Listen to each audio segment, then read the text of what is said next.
So, I haven't done this for a while. I apologize. I missed a couple days. And you're probably not going to get one for the rest of this week because, in all honesty, I've got finals this week. It's my last fucking week, and then I'm done with school for a while until summer.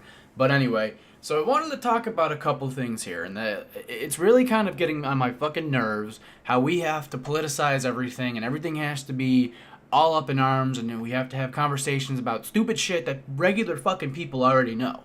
So, this is one of the things I want to talk about, which is, I mean, it's less about that, but it's still within the parameters, which is, I'm seeing this article circulating a lot from Vice, I believe. Yeah, Vice is, why are so many women searching for ultra-violent porn? And I mean, like, it's pretty fucking obvious. Like, does nobody else see the rise of, like, what the media and the movies and everything is talking about right now? I mean, fuck. Everybody's having these conversations about, number one, putting women on pedestals, and number two, treating people like they're like the feminazis, like they're the fucking queens of the goddamn universe. So it's kind of weird because a lot of the time you'll see this trend. Now, call me old school, making an old school joke here, but it's like you get that pastor who's on that church podium constantly talking about, oh, I hate the gays, I hate the gays, I hate the gays, I hate the gays, and then all of a sudden you find out that they're been secretly going to the gay club at the glory hole sucking dick for the free time where they're diddling kids like some sort of fucking free pedophile.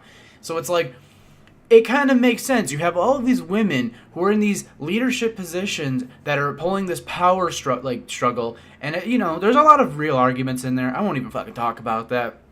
I mean, really, it's a whole fucking wormhole from this goddamn point. But you have the rise of the media normalizing women's sexuality, really bringing to light the fact that it's like, hey, well, number one, rape's not okay, obviously, and number two, women should be respected. Well, yeah, these are both really common things that most people know. Don't rape and treat people equally. Call me fucking crazy, but this is apparently a fucking trend that we have to keep talking about all the goddamn time. So, rather than doing anything to help people who have been in those situations or doing any preventative measures for that, let's just keep talking about the situation and keep perpetuating it so that fucking people have to constantly deal with being reminded that, oh, they were raped. Oh, there's this thing where women are on fucking pedestals, or you gotta treat everybody equally because you didn't know that already. I mean, fuck, how could you have already known that? It drives me up a fucking wall because I treat women absolutely equal to men. Like, this is the most important thing. I talk about this all the time. At my job, we got this bin of ice. This thing probably weighs about 50 pounds. And I always tell the same thing to people. You got muscles, lift that motherfucker. Come on. I don't care if you're a fucking scrawny-ass 16-year-old or you're a burly 40-year-old guy. Lift that shit up. You were hired to do this job. Lift up that motherfucker and dump it out. I treat everybody the same way. Unless they ask me very nicely, because it's just like, I mean, why am I taking time out of my life to do your job for you? But, like, people find that as, like, some sort of offensive statement. Like, people say, how could you? She's very scrawny, or he's very scrawny, they're weak and dainty. I'm like, I'm sorry, you're the one right now insulting them, calling them weak and dainty. I'm saying, hey, show me your real potential and do what you were hired to do, what you should physically be able to do. If anything, I'm the one treating people more equally. But anyway, coming back to this fucking circle, is that now with more and more people constantly talking about, like, oh God, you're such a misogynist. How dare you be like that? I'm sorry. You are the people who are out here constantly, number one, telling people that women are above men, or maybe that women are equal, but men should pay the price, to remind other people that they're equal. And this constant race relation tension bullshit that's making people more racist and more aggravated towards one another instead of, closing the gap and, again, doing preventative work. That's the biggest fucking key that none of these people talk about is, how do you stifle racism? How do you stifle homophobia, sexism, transphobia? How do you stifle all these things? You cut it off at the source. You don't talk to people as if they're assholes or if it's their fault. And the big thing with all this stuff about, like, women looking up, like, forced porn or rape or gangbang shit like that, it stifles from the same issue. It's people going, wow, how is this possible? Maybe it's the fucking misogynistic patriarchy controlling these women or something like that. Women feel like they need to be submissive. No, it's the other way around. You're empowering people. You're giving people the option. And some of these people, guess what? They don't want that type of role. I do think that personally that is a societal issue. That it's like, well, theoretically speaking, if you're given this power and all you ever wanted to do was just kind of follow somebody else, that's kind of your own upbringing. And I think more people should be in power, and that more people should take up the leadership roles. But some people don't want to do that, and even sometimes I don't want to do that. Sometimes I'm just like, just give me a fucking job that pays me a decent salary, and I'll work my life doing just some decent salary job. I don't want to. Sometimes I sit there and say I don't want to be bigger than what I really could be, and we need more of that occasionally. So some of these people are, I guess you could say, put into positions of leadership, and you know what? As a human, not just a woman or a man, as a human, sometimes you really just want to be put in a situation that's like, well, you have no control or you have no say in the situation. Some people live their entire life having to make every single little decision for themselves. Like with my girlfriend, she's had several positions in her life where she was growing up like by herself, no roommates or anything like that. She has to make every single decision for herself for that long ass period of time. And it's like, sometimes people say, fuck, I've been making decisions and I've been choosing things all of my life. I'd rather not choose anything. How is this like a fucking thing we're talking about half the time? And it drives me up a fucking wall because it's like, this is a conversation.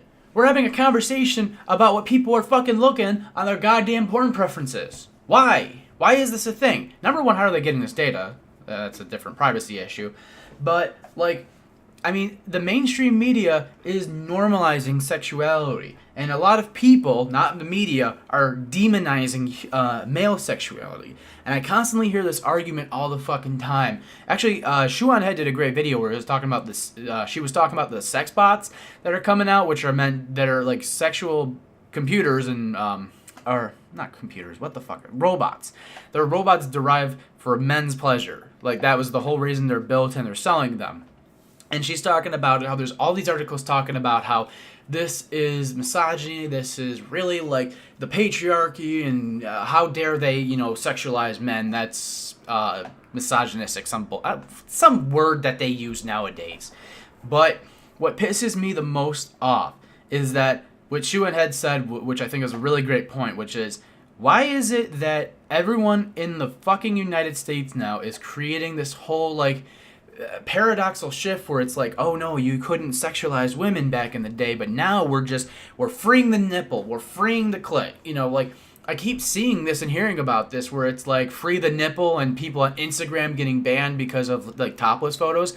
I mean, personally, I agree. Why the fuck is that a thing? Why would people have to deal with something like that? If people want to, post NSFW,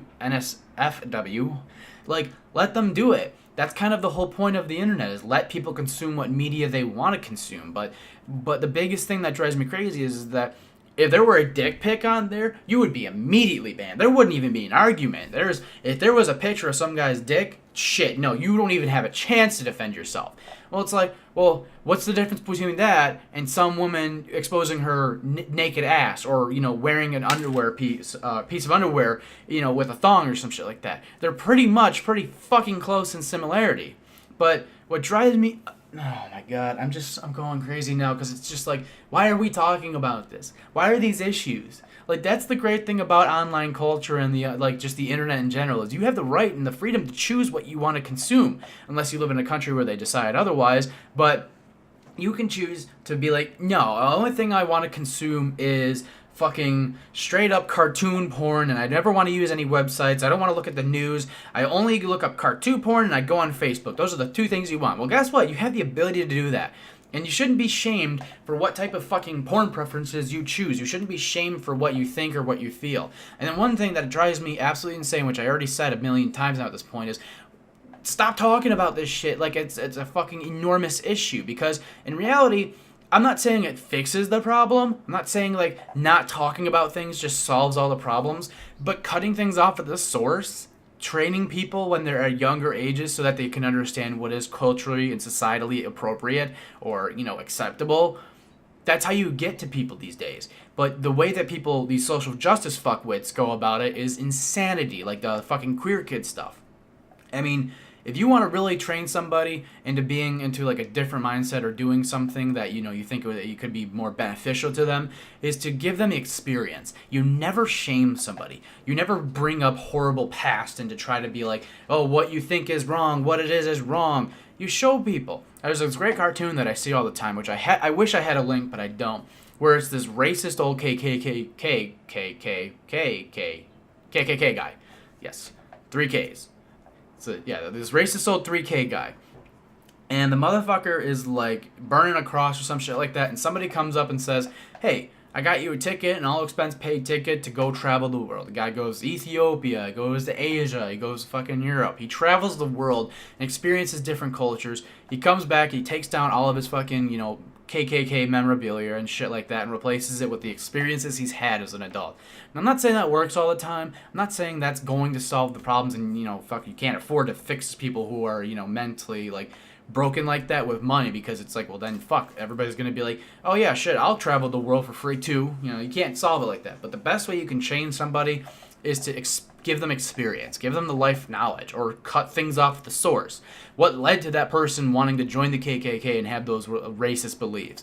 You cut it off at the source before it even happens. I mean, how hard is that in an argument? Why is that not the thing we're focusing on as just a species, as a people? Like, why would you not say to yourselves, oh, look, these children here are very susceptible and impressionable. Instead of filled with this thought of God and religion and hating the gays and being like, you can't combine two different types of cloth, which could be, translated into like colors of skin. You can't combine two different colors. But instead of teaching them this, teach them something like, hey, what you think might be okay, might not be okay, but here's what you should do, and here's what's okay in society according to our views and values. Because in 10 years from now, everything's going to change again. Everyone's societal views are going to be different again. And the best thing you can do is always teach people when they're younger, or give them experience to change their mindsets.